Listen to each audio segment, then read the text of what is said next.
What's going on, ProGuides family? It is your host Sergeant Frost with a big news update for you guys. Holy moly, did we get a nuke's worth of Valorant game changes this morning. There are tons of changes to agents, abilities, and guns, so let's break it down for you guys as fast as possible. So with these leaks, there are a ton of changes to almost every single agent. Let's break each change down and what it means for each agent in the meta. Astra's stars are getting a price decrease from 200 credits to 150. However, her stars she gets by default every round are being decreased from 2 to 1. And her gravity well and nova pulse will increase in cooldown from 12 seconds to 25. Astra has been one of the main culprits for the oppressive utility meta that we saw at VCT Iceland last month. Her relatively cheap stars meant that it wasn't hard for Astra players to have 4 or 5 stars every single round. On defense, this allowed her to spam her smokes and abilities, and made the attackers' lives a lot more difficult. Although it will be the same price for Astra to get a full set of stars, her more impactful abilities in the form of her gravity well and nova pulse will not be nearly as prevalent as before, and Astra players will really have to think about when they want to use her pull considering the massive cooldown increase. Jett's smokes had its price increased from 100 to 200, her updraft has been increased from 100 to 150, and her ultimate blade storm is now up from 6 points to 7. Jett has been at the top of the meta for the majority of episode 2 so far this year. Even after the AWP nerfs last year, she found a way to stay at the forefront of the meta, and it clearly shows due to her pick rate in pro play for the entirety of this year. Riot wants to tone down how authoritative she is in game, so they are hitting her most powerful abilities with price changes to bring down her power level a bit. That's because her smokes and updraft were so cheap, it was too easy for her to purchase all of them every single round whether she was saving or full buying. Riot did not like that, so they upped her prices to make Jett think twice about investing in utility on a save round. Boy, did Breach get some big changes this patch. First off, his Aftershock is getting a price increase from 100 to 200. Also, instead of it being just one big explosion, it is now 3 smaller explosions that do 60 damage each. Breach's Flashpoint is getting a lot of his former buffs reverted as well. His Flashpoint is getting a price increase from 200 to 250, and he is losing a charge, making it go down from 3 to 2. The theme in this patch is that Riot is looking to nerf flashes to make them less viable to spam, and they want to give players more counterplay to deal with them. Breach is one of the main culprits of the attacker flash meta, so it was expected that he would either get a price increase on his flashes or lose one of his charges. Riot is not holding back against him, so he received both nerfs for his Flashpoint. It's also worth mentioning that Breach's ult and fault line are getting bigger radiuses horizontally, but his fault line will have an increase in cooldown from 35 to 40 seconds. It's not all bad news for Breach, but you can't really say he won too much out of it. In an effort to nerf the post-plant stall meta, Brimstone is getting a price increase on his incendiary molly from 200 to 250. In my opinion, while 50 credits will not stop people from buying his molly every round, it's a good gesture to see that Riot is willing to experiment with the damage utility in-game in order to deal with this less than pleasurable new meta. I think that if Riot really wanted to make people think twice about buying his molly, they would revert the price of it back to 300 or potentially give it an increase to 400 to make players think twice about their current economy before buying it. If anything, this nerf just seems to be in line with the nerfs across the board for everyone's utility. Cypher, on the other hand, is getting a small buff by decreasing his ult point cost from 7 to 6. It's not a secret that Cypher is still in the gutters as the least favorite sentinel currently in the game, but hey, a buff is better than a nerf or nothing at all. I think they might give him some more attention later on in episode 3 if they are serious about balancing the sentinel class, but for the time being, it's a small win for Cypher mains. But it's not all good news yet, because we can't forget that KO is making his debut soon as well. Omen is certainly not having a good time in the meta ever since Astra and Viper became popular, and I think these changes are not doing him any favors. Omen's Shrouded Step is getting a price increase from 100 to 150, his Paranoia is getting a price decrease from 400 to 300, and his Dark Cover is getting a major overhaul. Now Omen will only start with 1 free smoke, and he has to purchase the second one for 100 credits. On top of that, the cooldown for his next consecutive smokes will be going up from 30 seconds to 40. Riot is definitely kicking him while he's down by making his kit even more suboptimal for being a primary smoker on the team. Honestly, I think these changes might be a little too harsh considering he hasn't really been the most favored controller, but I think he can only go up from here, and maybe they might give him some more buffs in the future when it's clearer how the balancing is. Phoenix isn't getting changed too badly. He's just getting caught up in Riot's across the board rebalancing of flashes. His curveball is getting a price increase from 200 to 250. The 50 credits won't make a huge difference because his kit is already cheap as is for a duelist, but we can clearly see Riot's pattern of attempting to bring down attacker focused agents in the meta. This change won't truly affect him, but it's nice to see Riot is not prejudiced with across the board changes. At the very least, he's not getting nerfed nearly as hard as our next contestant.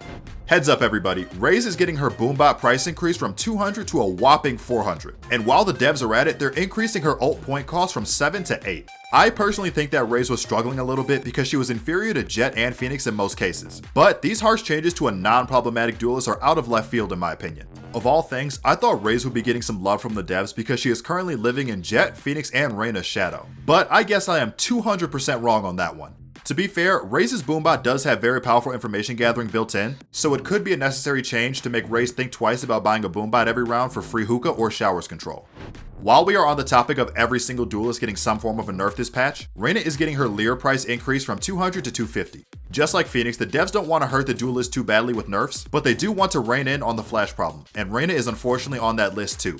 I think Reyna isn't the premier duelist in the meta by any means, and her only consistent ability she had in her kit is now getting a price increase. So I am curious to see whether the price changes to other duelists will actually give her a bit more leeway to make her momentum-based plays. Sage is the only Sentinel getting a nerf this patch, and I honestly think that they are justified. Her slow orb is getting a price increase from 100 to 200, and her ultimate is getting a point cost increase from 7 to 8. While I don't agree with the slow orb price change because it was previously the only part of her kit that didn't get a major nerf last year, on top of it being the only real consistent and reliable ability she had, I can definitely understand the ult point cost change. Even after Riot consistently hit Sage with the nerf hammer last year, she wouldn't leave the meta simply because of how strong her ultimate was. Turning around into a 6v5 can honestly win a match outright, and in pro play, that can sometimes tip the scales of a best of series in one team's favor. So, while I don't like the ultimate point cost change, I 100% understand where Riot is coming from with this change, and I believe it's justified.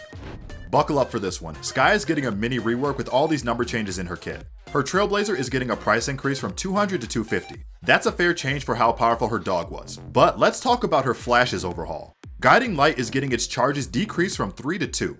The credit cost is going up from 100 to 250, and now she has a 40-second regeneration timer in order for her to get more flashes. Okay, so technically they took away her 3 flashes, but not entirely. While she starts off with only 2 flashes now, after 40 seconds have passed, she will continuously get more flashes from then on. Breach and Skye were the 2 main culprits of the attacker flash meta, so it's understandable why Riot is overhauling this ability. I believe it's justified because they managed to nerf Skye without making her completely unviable, as her birds had information gathering capabilities as well. Honestly, in my opinion, just don't spam her flashes at the start of a round and you'll be fine.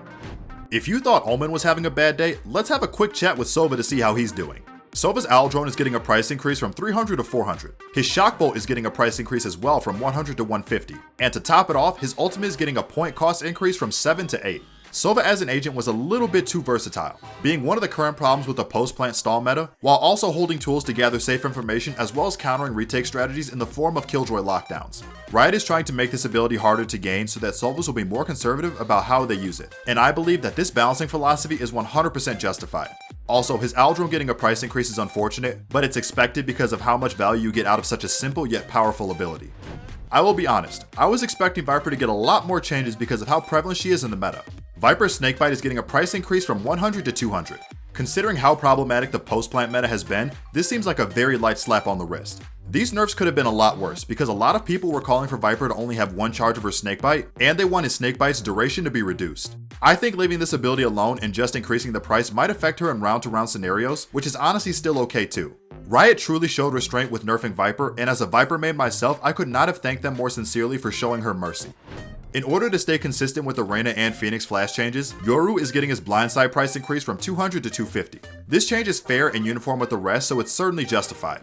I was honestly hoping that Yoru was going to get some kind of rework though.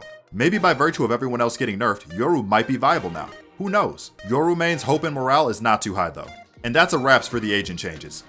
Okay, so the weapon changes were leaked a few weeks ago, so nothing in this section should be surprisingly new. With that being said, let's list all these price changes for anyone who wants to have a refresher on the topic. The Shorty is getting a price decrease from 200 to 150. This doesn't change the gun's position in the meta, so it's a nice little buff. The Frenzy is getting a price decrease from 500 to 450. We talked in the previous leaks video that Riot wanted to make sure that this gun couldn't be bought with light armor on pistol rounds. So this price change was fair. They want to make it a viable sidearm on normal rounds without being a must-have on pistol rounds. The Stinger is getting a price increase from 1100 to 950. I think that Riot is trying to take attention off the Spectre, so they are giving players an alternative option by making the Stinger a little more viable. The Bucky is getting a price decrease from 900 to 850. With how hard they hit this gun's biggest strength in its right-click fire mode, this is probably the nicest consolation prize they could give this gun. This should honestly make it a little more viable on save rounds.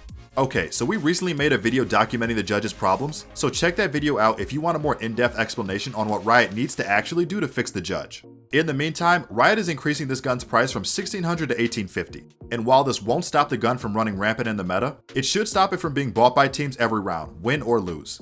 Right now, it's annoying to deal with this gun for multiple reasons, but being able to force it consistently is definitely an issue. So hopefully this curbs that behavior a bit. The Bulldog is getting its price decreased from 2100 to 2050. This is a nice quality of life change for a pretty underused gun, and hopefully people will actually acknowledge it in game. How low can the Guardian's price go? Well, let's find out and see. The Guardian is getting its third price decrease in a year from $2,400 down to $2,250. I think this gun is starting to approach the light buy round territory, and I'm here for it. This gun is getting very powerful in the right hands, and now that it's getting cheaper, expect to see it a lot more in game. The Marshal is getting a price decrease from $1,000 to $950. The Marshal meta is incoming, and I'm glad to see this buff is giving it an even bigger spotlight so people can hop on its hype train. The Marshal is a very good gun, and its price decrease is only an even bigger excuse to use it. Finally, closing out the weapon changes is the big gun, the Operator. This gun is getting a nice price decrease from $5,000 down to $4,700. I think Riot finally figured out that the Operator's price wasn't the main reason for why this gun was being abused in the meta last year. It's good to see that they are finally acknowledging that by decreasing its price by 300 credits. While it's not the original price of $4,500, $4,700 should make it a lot more viable to be used in game. The Eris is getting a price decrease from $1,600 to $1,550. Just like the Bulldog and the other guns that only got decreased by 50 credits, these buffs are for visibility to bring attention to a gun and not much else. Well guys, that's all we have for today's news update video. If you liked the video, then be sure to subscribe and give the video a like. We upload new videos just like this one every single day, and the best way to stay notified of that is by ringing that notification bell. Don't forget to check out our website to gain access to some truly amazing coaching. This has been your host Sergeant Frost, and I will see you all in the next one.